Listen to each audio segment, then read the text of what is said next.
car feels really good.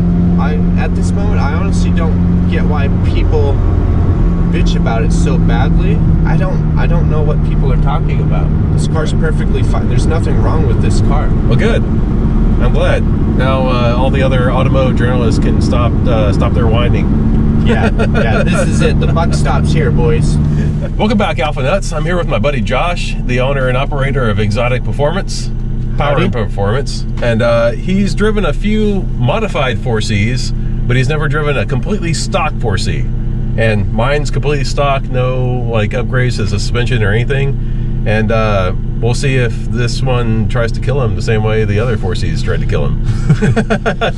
Yeah, there's a lot of back and forth on the various forums, right? Everybody's got an opinion about how the cars feel on the road, and a lot of people have tried a lot of different things to alter how the cars feel. So yeah, this is a bit of an exploratory exercise to validate my own thoughts and opinions versus what other people on the internet say, because you can't believe everything you read on the internet, just most of it. Yeah, just most of it, yeah. Let's get to it. All right. You know, the very first time I hopped in one of these, the steering wheel really threw me off, because I'm used to a normal circular steering wheel where you can get a full grip all the way around. Yeah. But the paddles are mounted off the column, so you got to reach for the paddles and they stay fixed. So at first, you know, this odd shape of the steering wheel was really driving me crazy just because I wasn't used to it. But once you get familiar with the fact that it's like that because the paddles are mounted right here, so they really give you these handy little thumb grips, and you just hang onto the wheel with your thumb so you can flip the paddles. Suddenly the steering wheel makes sense and it's a lot more comfortable. Yeah, and like, how do you feel about the paddles on the steering wheel versus column? I'm so used to the paddles on the column, just working on Ferrari and Lamborghini, you know, most of the time you get accustomed to it. But there is the advantage of having them mounted to the steering wheel, so you can keep a more proper grip, right? Your two hands, you keep them right here at your 9 and 3, and you don't ever have to, you know, readjust your hands. You know, having them on the steering wheel gives you that ability to, you know, keep both hands on the wheel and you know, change your gear change, which is pretty handy. Yeah. I rather like it.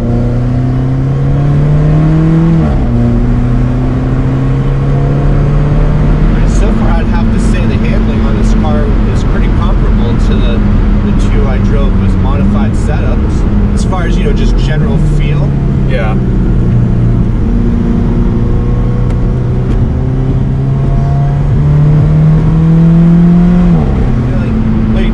Yeah, trim lines a little bit, but that's not unusual for any sports car. Does it feel overly heavy, like when you're turning in and stuff? Or?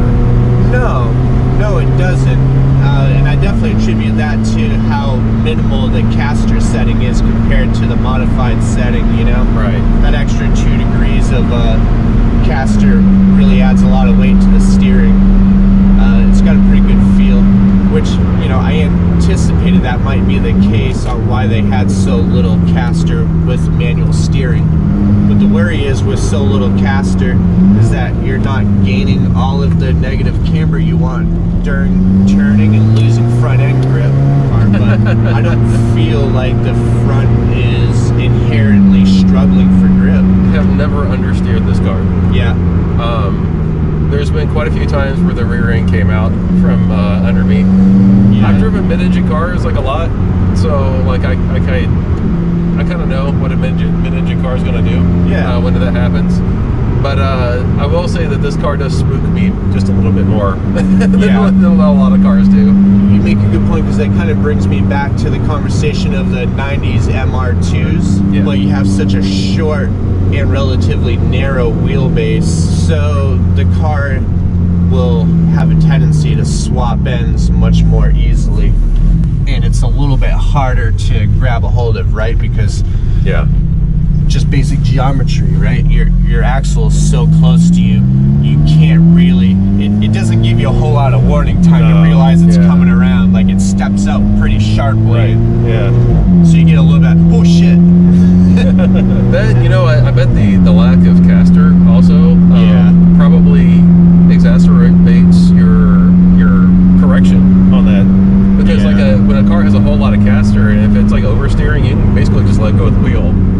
like counter steer all by itself and everything, you know. So yeah, that's a good point.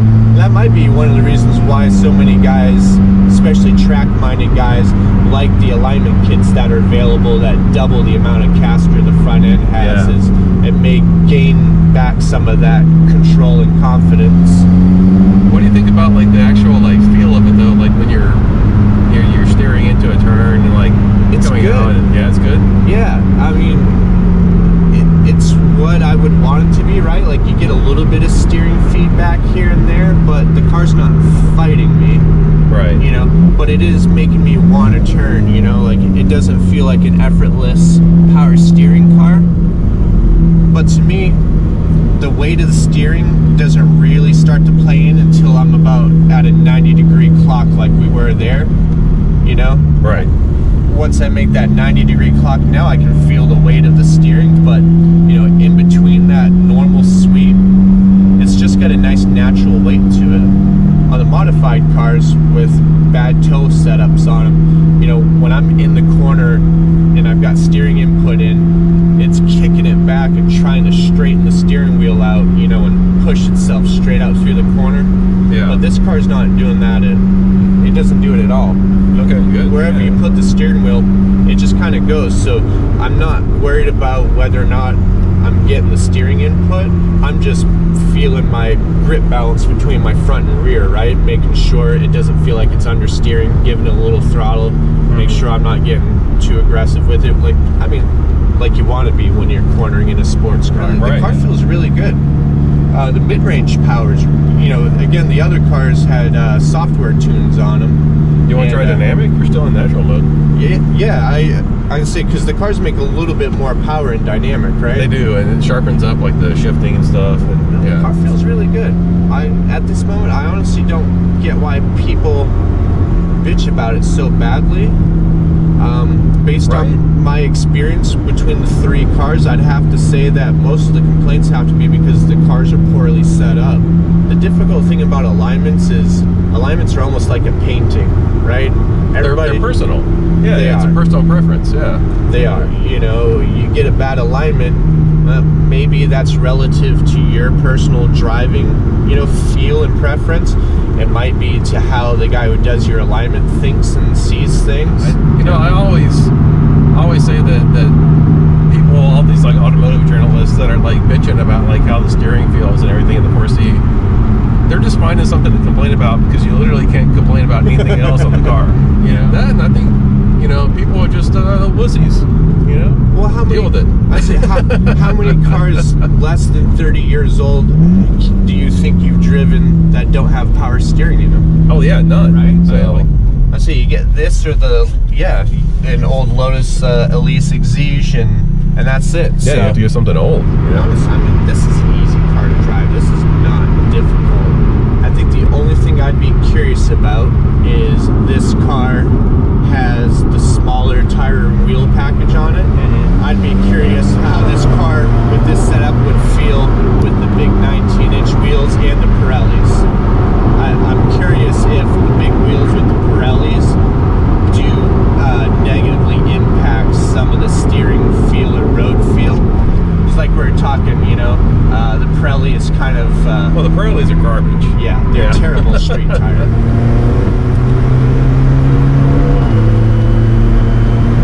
Feel a little different, dynamic?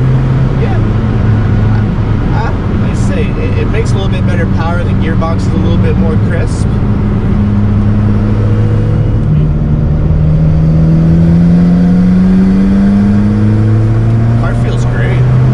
Like we were talking about the wheels earlier, like I think lighter wheels are, you know, lighter weight are just better, like in general, you know. So like I would always go for the smaller wheel. Yeah, make up for it in expensive tires. For sure.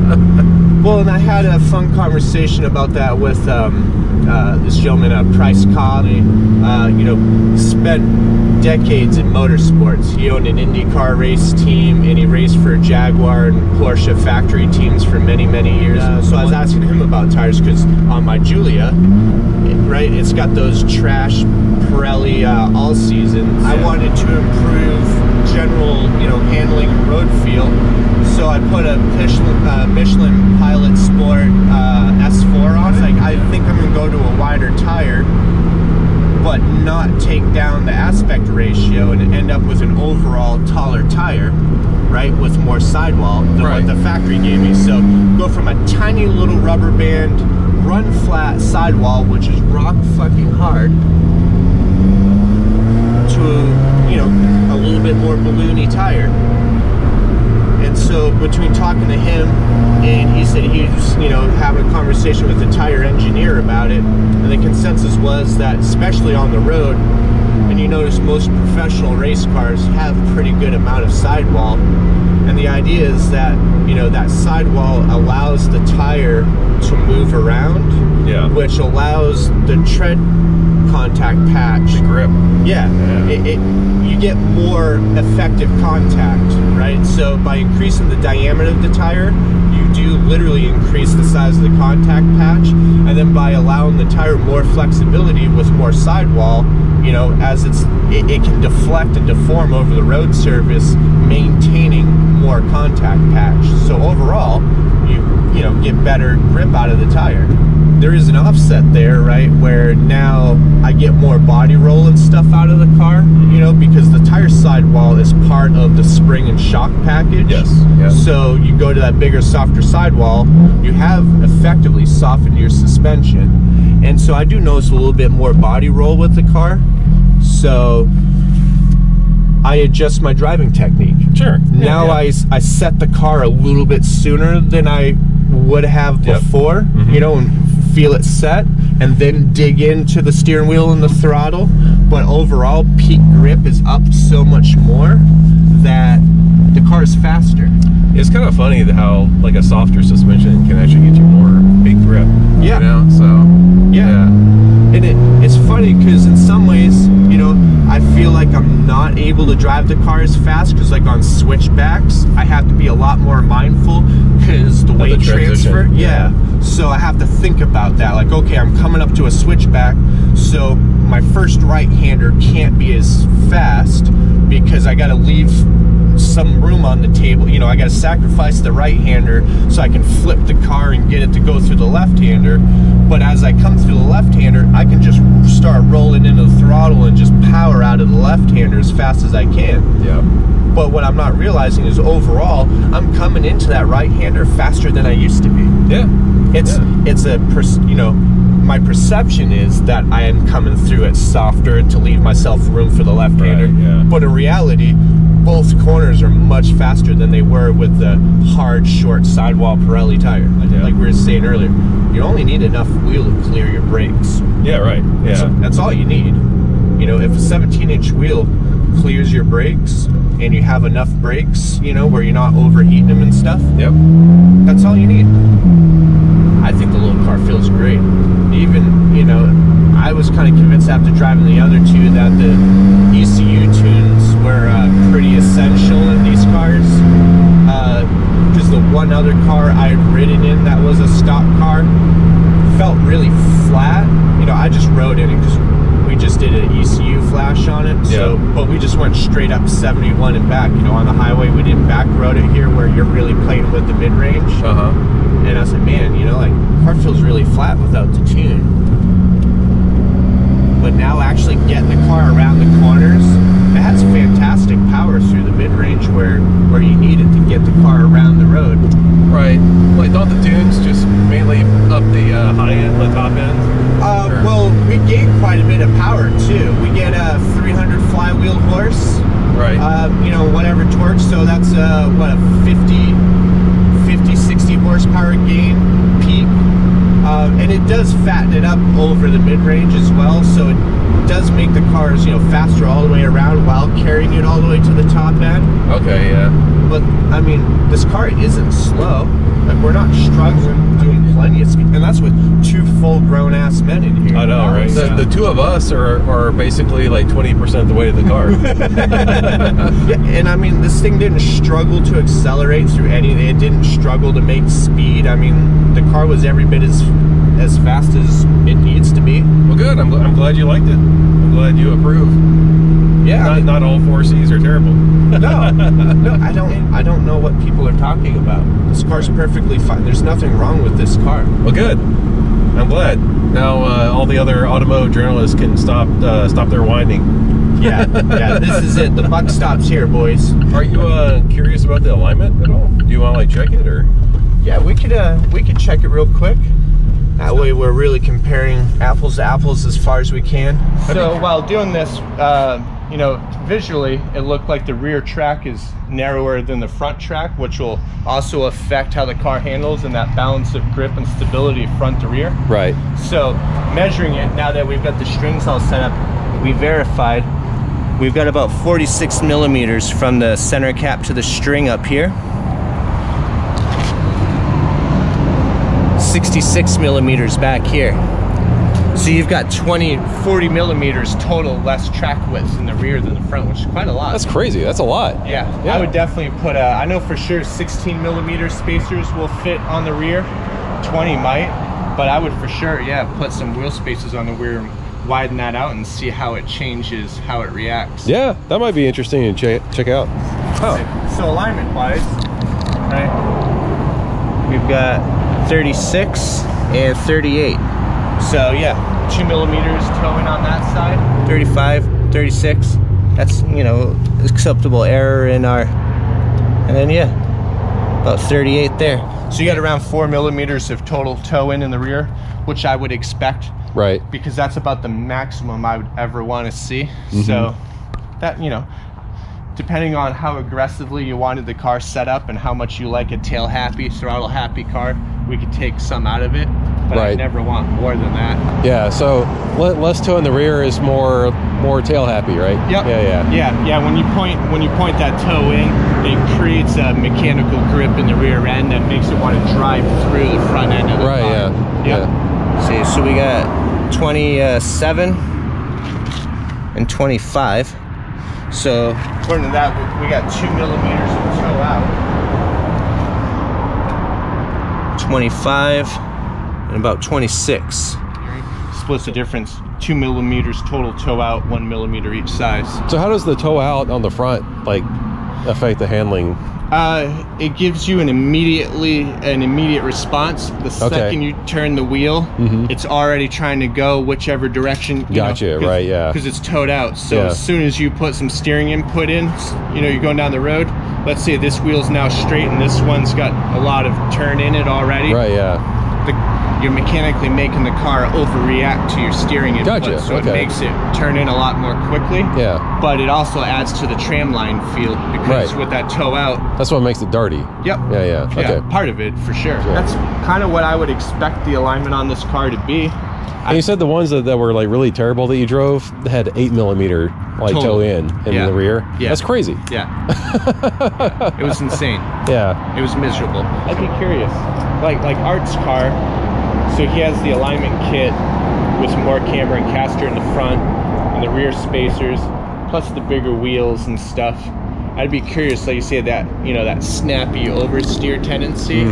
I'd be curious to compare, you know. Well, actually, Art's gonna let me drive his car, so we're gonna find that out. Awesome. Yeah. Good. I'd really like to see, hear that, you know, firsthand feedback, because then that tells us again how much of it is inherent in the package of the car, right? Yeah. Great distribution and wheelbase versus alignment setup. Right. Good deal, man. Killer. Cool. Yeah.